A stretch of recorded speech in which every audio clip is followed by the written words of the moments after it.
Hello Pisces, Sun, Moon Rising, and Venus Signs. Kamusta kayo? Sana po ay nasa mabuti kayong kalagayan. Welcome back po sa Star Tarot. At kung bago kayo dito, welcome din po kayo. Please subscribe, like, share my videos, and leave me a comment kung nakaresonate kayo. Thank you. So first message ninyo is the faith. Ayan, accepting help and guidance. Ayan, so siguro ang iba sa inyo dito, Pisces, maybe you are seeking for guidance, maybe you're asking for direction, you're asking for illumination, no? At maaring yan ang tulong na maaring hinihingi ninyo sa ibang tao. No? Maaring lumalapit kayo sa mga tao na talagang nagbibigay ng advice sa inyo. That could be someone na katulad ng mentor, 'di ba? Life coach ninyo, or spiritual person, spiritual guide ninyo, spiritual teacher or counselor. Maaring meron kayong mga ganong klaseng tao nilalapitan when you need advice. No? Kaya anuman paraan ang itutulong nila sa'yo, now is the time that you need to accept help. Okay? Learn to accept help kasi maaaring kailangan ninyo yan sa ngayon. Ano man ang inyong sitwasyon. Okay? Tsaka wag kayong mahihiyang humingi ng tulong sa iba. Kung ano man ang pangangailangan ninyo, whatever it is that you need, na sa tingin ninyo kailangan na ninyo ng assistance, don't hesitate to ask for help. Don't hesitate to approach someone dito at humingi kayo ng tulong. Kasi lahat tayo, nangangailangan ng tulong at some point sa buhay natin. Alright?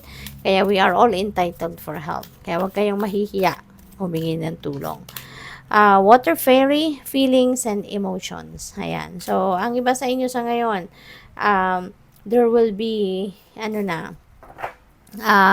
pagkakataon na ngayon parang i-embrace mo na ng tuluyan, ng bongga-bongga, ng todo, kung ano talaga yung inyong nararamdaman, ano ang inyong emosyon, 'di ba? Kasi dati maaring hindi kayo ganoon, no? Maaring dati sinusupras ninyo nararamdaman ninyo, maaring dati sinusugarcoat ninyo anong totoo nararamdaman ninyo.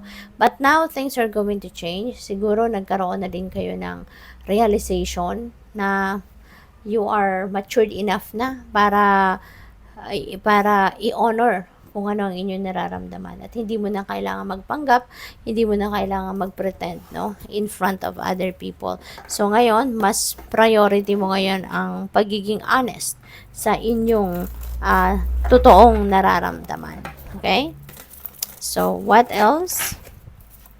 Tignan natin kung ano pa yung mga messages para kay Pisces.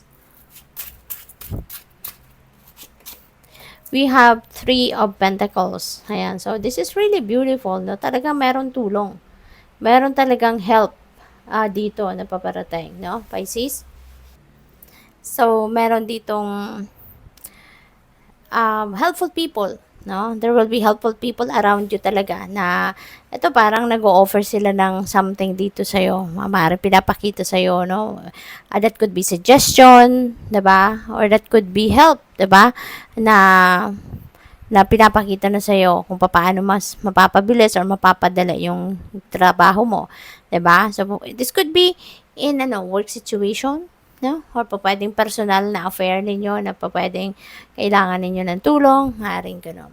So, maaari din na mayroong mga partnerships, no? This could be collaboration in a project, pwedeng partnership in business, trabaho, baka merong mag-a-assist na sa'yo, meron na kayong mga assistant, diba? Maaring magkaroon na kayo ng ganon sa trabaho, no?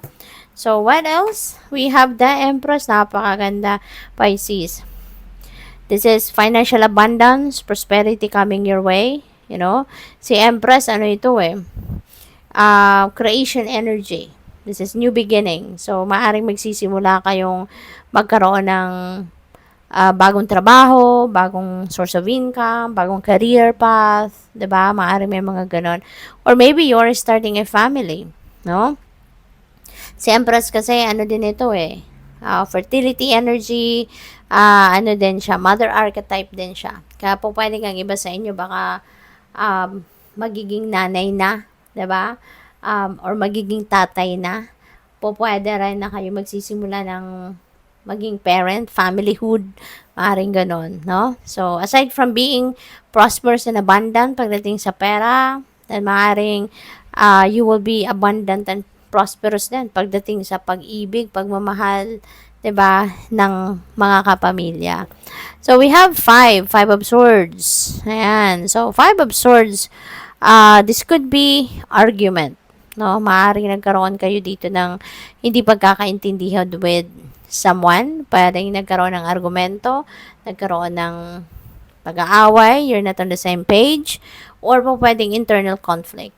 No, baka inner conflict ito. Baka meron lang kayong kalituhan. Meron lang hindi kayo maintindihan sa sarili ninyo, no? Kasi baka yung isip at ang puso ninyo nagka-clash. Hindi same, no? Ang gusto ng puso at ng isip ninyo, siguro may ganon. So, we have 9. Yeah. 9 of swords. Tignan mo. Na-stress siya. Nalilito siya. So, this could be related to this 5 of swords, no? Inner conflict. Kasi ito may pinoproblema siya, no? So, Pisces, baka ganito ang sitwasyon ninyo.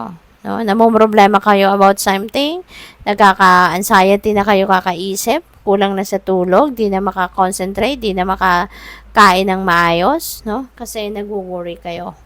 So, at baka kailangan ninyo dito na makakausap, no? Kasi if you are going to continue just to process the problem, kung meron mang problema, all by yourself, no? Paikot-ikot lang, same lang yan. Paikot-ikot sa isip ninyo. So, same lang. Wala kayong bagong idea, walang bagong perspective, walang bagong input, 'di ba? So, maybe there is a need for you to talk to someone. No? Baka pwedeng meron kayong lapitan na kung sino man ang napagkakatiwalaan ninyo ng inyong kwento ng buhay. At, alam mo yun, yung pwedeng takbuhan mo talaga sa tuwing may problema ka. 'Di ba? So, maybe you need to reach out to someone para baka magkaroon ng mas malinaw, no, na direksyon ang isip ninyo at mas makapag-isip kayo ng mas tama. Okay? So, we have 9 of Cups. Holy moly. Napakaganda nito. Okay? This is happiness and joy. So, there will be a shift in energy. No, there will be energy shift happening dito.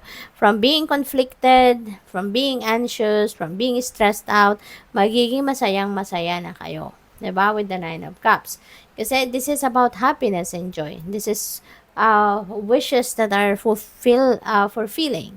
'Di ba? May mga wish kayo, dreams kayo dito na makakamit niyo na, kaya talagang super magiging masaya kayo. So, this is also a time for falling in love. No? Kaya ang iba sa inyo baka ngayon magkaka-love life na, lalo na yung wala pang love life and you are seeking for love, 'di ba? Gusto mo na magkaroon ng relasyon. So maybe ngayon ito yung magpapakilig sa inyo, no? So, what else? Fool. Ayan, the Fool is a new beginning energy. So, definitely, magsisimula kayo ng bagong ganap. No? Kung ano man itong kasiyahan na to, ano man itong wish fulfillment na to, maaaring ito yung pagmumulan or ito yung magbubukas ng bagong pinto para sa'yo. Para magsimula kayo ng bagong buhay, bagong commitment, 'di ba? Kasi nga, falling in love din siya. So, or baka bagong trabaho, bagong career, 'di ba? Since we also have Empress. So, this is something new sa buhay ninyo. Bagong chapter sa buhay mo na sisimulan mo sa ngayon. Kaya, have fun and enjoy. Okay? So, good luck po. Thank you for watching. Love and light. Namaste.